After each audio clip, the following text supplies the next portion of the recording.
Estamos de volta e você confere imagens ao vivo, direto de Caracas. O Conselho Nacional Eleitoral proclama Maduro vencedor da eleição na Venezuela. O órgão eleitoral confirmou que o presidente venezuelano teve 51% dos votos.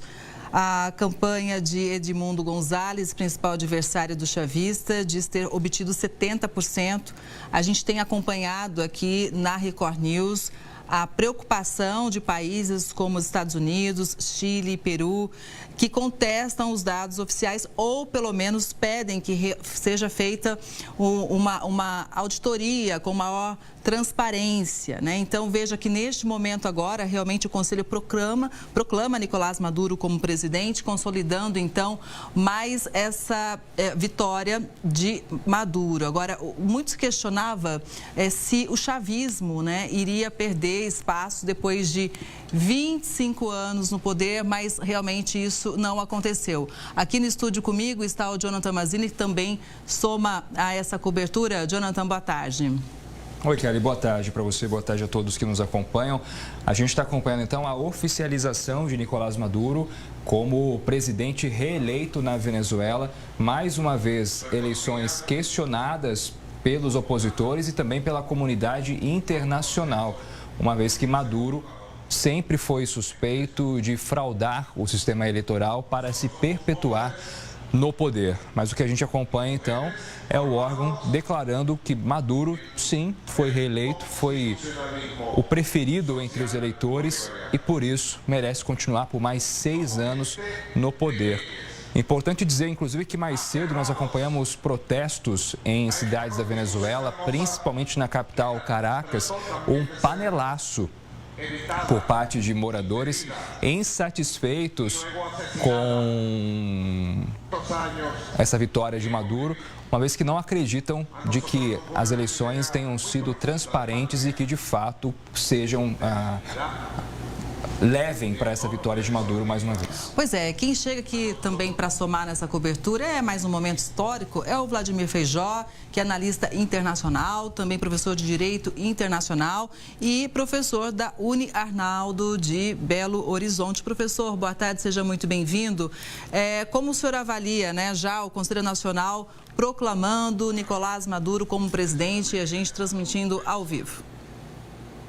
E é até estranho com a presença do presidente ao lado. Afinal, a Constituição venezuelana institui uma série de órgãos, dentre eles o Poder Eleitoral, para ser um órgão paralelo, portanto, independente de qualquer partido e autoridades. É muito estranho nisso. As autoridades estrangeiras, cito, o Antony Blinken, que é o ministro de Relações Exteriores, já na madrugada pedia transparência, mas dizia, aguardamos a certificação. O que o CNE, né, que é o Centro Nacional Eleitoral da Venezuela, havia divulgado era apenas o número total. No meio da manhã, 10h40 por aí, o Ministério de Relações Exteriores do Brasil emitiu a mesma nota, né, pedindo que a comunidade brasileira aguarde o resultado, né, essa certificação, porque pelo procedimento interno seria necessário os desdobramentos. Eu não acompanhei esse discurso em si, Kelly, mas imagino que venha acompanhado daquilo que tanto Estados Unidos quanto o Brasil e outros países pediram, o detalhamento para que se possa ter a transparência completa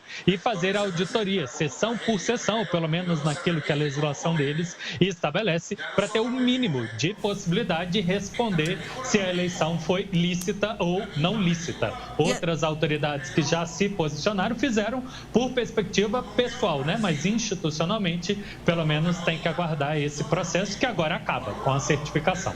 Pois é, professor, e ainda pegando esse gancho sobre a preocupação de outros países, a gente segue inclusive com as imagens ao vivo de Caracas, mas países do mundo todo expressaram realmente dúvidas sobre o resultado das eleições na Venezuela. O chefe da diplomacia dos Estados Unidos, Antony Blinken, disse estar gravemente preocupado com a possibilidade de que o resultado eleitoral anunciado não reflita a vontade do povo. Ele pediu uma apuração justa e transparente dos votos. O ministro das Relações Exteriores da Colômbia pediu contagem total dos votos, a verificação e auditoria de caráter independente para eliminar qualquer dúvida sobre os resultados. O chefe da diplomacia da União Europeia, o Josep Borrell, pediu que a Venezuela garanta total transparência no processo eleitoral, incluindo a apuração detalhada dos votos e o acesso às atas de votação, hein? O presidente chileno disse que os resultados anunciados são difíceis de acreditar e exigiu que observadores internacionais não comprometidos com o governo confirmem a veracidade dos resultados. A China, que mantém vínculos próximos com a Venezuela, felicitou Nicolás Maduro pela reeleição e afirmou que está disposta a enriquecer a associação estratégica com o país latino-americano. Acho que vale a gente reforçar também, né, professor, que a Rússia também apoiou essa reeleição de Nicolás Maduro. Pois é, Kelly, os pontos geopolíticos, geoestratégicos estão muito bem costurados, né? Buscando formar uma aliança anti-imperialista e, como o Maduro fez campanha nesse sentido, razoável aqueles que também alegam os Estados Unidos serão uma ameaça, dá apoio de imediato. Já os países vizinhos e do continente, que preferem estabilidade e têm um histórico muito grande de defesa da legalidade, adotam esse tom. Vamos cumprir a lei interna da Venezuela e os compromissos internacionais que exigem, dentre outras, a transparência do processo eleitoral, podendo inclusive ser auditado por vistorias externas. Claro que uma vez que os governos se sintam confiáveis, né, para tomar partido, certificar, reconhecer ou não a eleição ou o eleito, eles o farão. Por agora, pelo menos aqueles que querem se apresentar como mediadores, Estados Unidos, Colômbia e Brasil, estão na nota anterior, né, antes dessa certificação. Aguardamos os detalhamentos. A partir dessa, agora a gente já pode cobrar a expectativa. Por enquanto, ausente do cenário, um outro país importante que havia se apresentado como potencial intermediário é o México. Não tem nenhuma nota por enquanto. Agora, professor, com relação a esse momento, né, o Conselho Nacional Eleitoral proclamando Maduro, o senhor chamou a atenção sobre o presidente estar ali junto, né? É algo talvez que vem a presença ali para reforçar uma credibilidade a essas eleições? Eu digo porque olha só o tanto de país que está ali pedindo, desconfiado, pedindo que uma auditoria seja feita. Eu acho que passa a imagem exatamente o oposto, né? O oposta do processo. Se o Conselho Nacional pretende ser um árbitro, representante do povo, imparcial para certificar independente quem é o resultado, ele não deveria fazer essa proclamação ou certificação na presença de um dos concorrentes. E isso ocorre no momento posterior, pelo menos vamos olhar a nossa lógica aqui. Depois da certificação, há uma data futura para a diplomação e aí sim seria o momento apropriado. Se quer demonstrar uma imagem de unidade nacional, talvez só reforce a ideia de que é um regime híbrido ou um regime autoritário em que o governante tem controle sobre o processo eleitoral. Muito, muito boa a sua análise. Agora, professor, até para a gente entender, a eleição na Venezuela tem algumas semelhanças em relação à nossa eleição aqui no Brasil, né? Sim, nós temos, além do sistema pluripartidário, com a obrigatoriedade dos candidatos serem filiados a partidos e formarem uma chapa, se for o caso, eles também adotam o sistema de urna eletrônica, porém com a diferença. Lá as urnas emitem um canhoto, né? Um documento impresso para que haja o processo de auditoria dessa fase final. O extrato da urna eletrônica ser comparado com os canhotos impressos pela urna eletrônica. E pela legislação deles, essa etapa exigiria que pelo menos metade das urnas passasse por essa verificação. E sem a divulgação desses resultados urna às urnas, esse processo ficaria incompleto.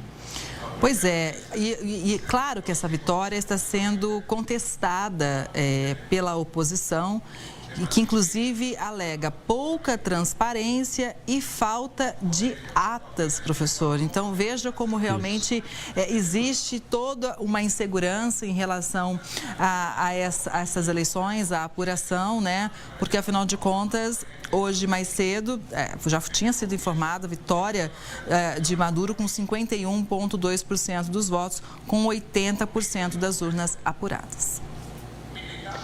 Kelly, apesar do dia ter transcorrido tranquilo, começou a me preocupar nas 2 últimas horas da eleição, quando começaram a aparecer na internet alegações vindas de 2 lados. Do lado governista, eles alegavam que alguns fiscais não conseguiram chegar aos locais de votação, o que teria levado ao atraso e a filas excessivas em algum momento. No final da noite, começou a se falar de tentativa de atentado terrorista que dificultou o envio dos resultados das sessões eleitorais para o CNE e que, portanto, seria atrasado o resultado. De outro lado, a oposição também falou de bloqueios, falou da possibilidade, inclusive, de intimidação de pessoas pelo estabelecimento de bancas na esquina dos locais de votações para acompanhar quem estava comparecendo ou não. Apesar da notícia de um comparecimento maciço, hoje, quando eu acordei e vi a notícia do resultado da vitória com um percentual de comparecimento de 60%, 59,8% dos eleitores inscritos, me soou estranho, porque por mais que a gente antecipasse que a gente tem por volta de 8 milhões fora do país, ainda assim se esperava um comparecimento pelas notícias maior. E depois que as eleições encerraram, tendo sido divulgadas pesquisas pela lei venezuelana ilegais de boca de urna, também começou a me preocupar as manifestações de rua já proclamando vitória antes mesmo do resultado, dando indício que aquelas promessas preliminares dos 2 lados de reconhecer o resultado não ia ser cumprida, porque de fato tem suspeitas e, portanto, a instabilidade no país é crescente. Pois é, e será que pode acontecer uma instabilidade regional também com outros países? Eu pergunto, porque agora há pouco chegou a seguinte informação para a gente, que o presidente do Panamá, professor, anunciou rompimento de relações com a Venezuela. José Raul Mulino anunciou, então, hoje a retirada dos diplomatas da Venezuela e afirmou que as relações entre os países estão suspensas até uma revisão completa nas atas do sistema de votação. Professor?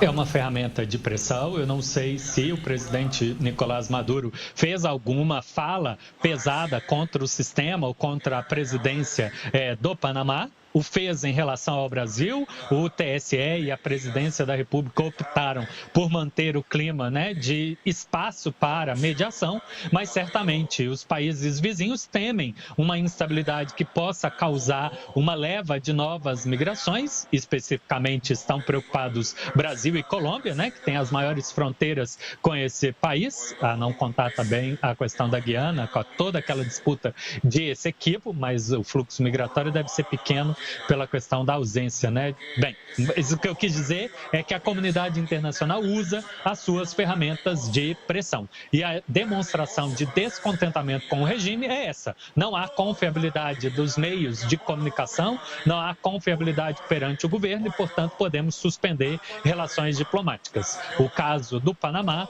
talvez seja diferente do Brasil pelo fluxo econômico deles com a Venezuela ser menor e, portanto, a nossa realidade exige um pouco de críticas, mas com espaço para uma parceria estratégica. Afinal, em especial, a nossa fronteira agrícola depende muito de insumos vindos da Venezuela para a produção de fertilizantes.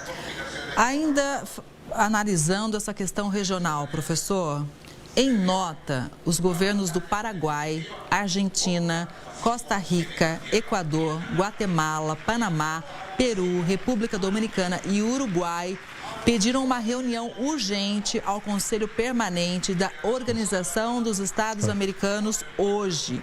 O que esses países querem? Eles querem uma resolução que assegure a vontade popular nas eleições da Venezuela. É isso mesmo, Kelly, porque ele é o órgão responsável para representar o continente. É parte do esquema ONU que você tem o arranjo global responsável pelo Conselho de Segurança para analisar se existe uma ameaça à paz, à segurança ou à justiça internacional. Mas ele é complementado por organismos regionais, como a União Africana, a União Europeia e a OEA, a Organização de Estados Americanos. E é esse órgão, a Conferência dos Ministros de Relações Exteriores, que tem, pela legislação internacional, a autorização de tomar uma medida coletiva, muito melhor do que sanções unilaterais tomadas por um governo, porque aí é uma demonstração de que 45 países das Américas estão unidos no interesse de resolver essa circunstância, porque consideram ela não só um assunto interno, mas um assunto que ameaça a estabilidade hemisférica.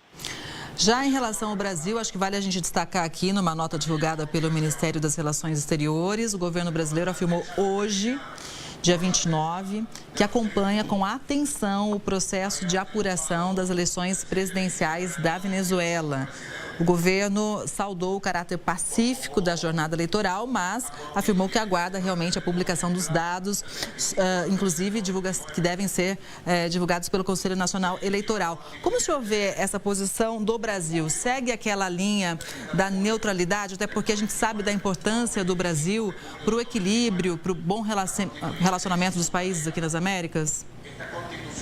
O Kelly, eu acho que é nesse sentido. Como eu falei na primeira minha fala, isso foi no meio da manhã, então eu espero que o Itamaraty emita uma nova nota agora, depois que o CNE certificou as eleições, mas vinha na mesma linha que o emissário da Presidência da República, ex-chanceler do Brasil, Celso Amorim, que se apresenta como mediador. Antes de domingo, se reuniu com representantes da chapa do Maduro, representantes da chapa oposicionista, pelo menos essa com a maioria dos votos, né, para garantir que haveria lisura do processo, um comprometimento pelo mesmo e, portanto, ele manteve a linha. Olha, a nossa posição é confiar no sistema, confiar no processo e, por enquanto, como havia apenas o resultado do número total de votos e proclamação não é a melhor palavra, né? E o anúncio que teria ganho uma chapa não é o fim do processo. Então, se o Brasil pretende ser moderador do conflito,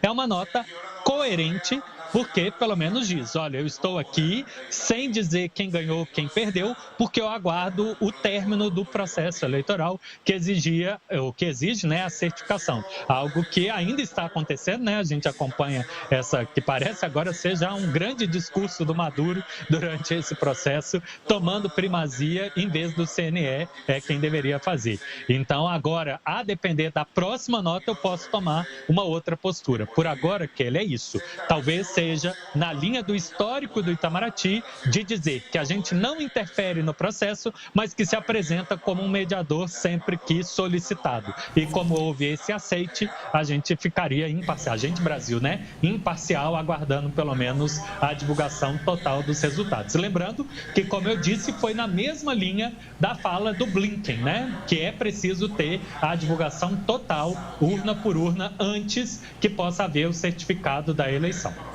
Pois é, e a gente trazendo imagens ao vivo, direto de Caracas, né? Mais um momento histórico, contando com a sua análise, professor. Olha lá, Conselho Nacional Eleitoral proclamou realmente a vitória de Nicolás Maduro. Professor, sempre é muito bom te ouvir para a gente entender todo esse contexto internacional. O mundo está todo interligado, o que acontece lá pode ter reflexo por aqui também. Muito obrigada, viu? Boa tarde. Boa tarde, Kelly. Abraço.